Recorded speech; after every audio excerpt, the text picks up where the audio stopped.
Why do I reject the supernatural-natural dichotomy?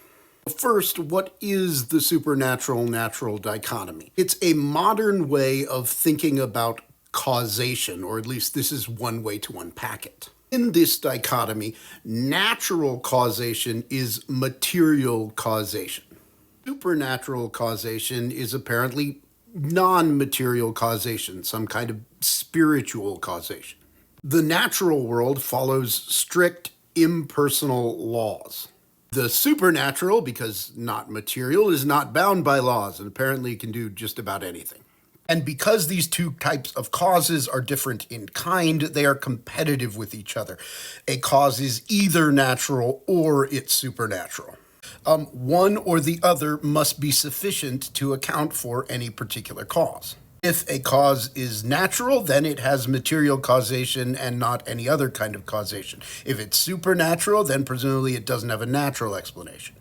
This presents a general metaphysical picture of the world that has, since the time of Descartes, become dominant in modern society. So why do I reject it? Well, number one, I don't know of any reason why you would accept it. Number two, it just seems not to make phenomenological sense of the world as we perceive it.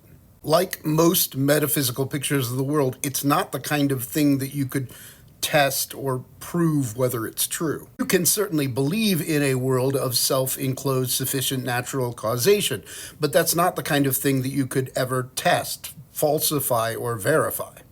And phenomenologically, it just doesn't seem to account for the answers that we actually give about causation in many circumstances.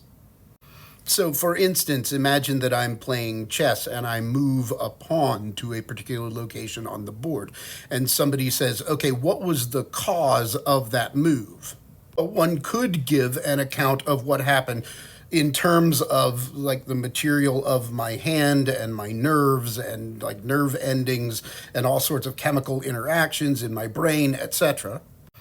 But one could also give an account of the move in terms of my intention and the meaningfulness of the game that we're playing. Those accounts of causation both seem to have some truth to them, and they don't seem to be competitive with each other.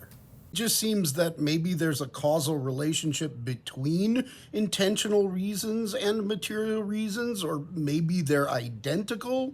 Certainly, they appear to be intertwined with each other in a way that the supernatural-natural distinction doesn't make sense of. So, in the one case where I have inside access to causation, it doesn't seem that it works out on the basis of a supernatural-natural distinction. If that's the case, it seems entirely rational to presume that that's not the case in at least lots of other situations.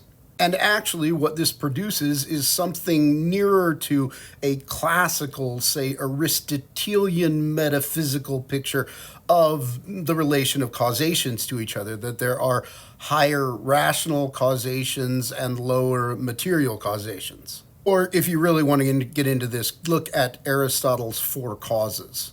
So yeah, that's the long and short of it. I don't see any reason to accept a supernatural-natural distinction, and it doesn't seem to me to make a good sense out of the appearances of the world as we have them.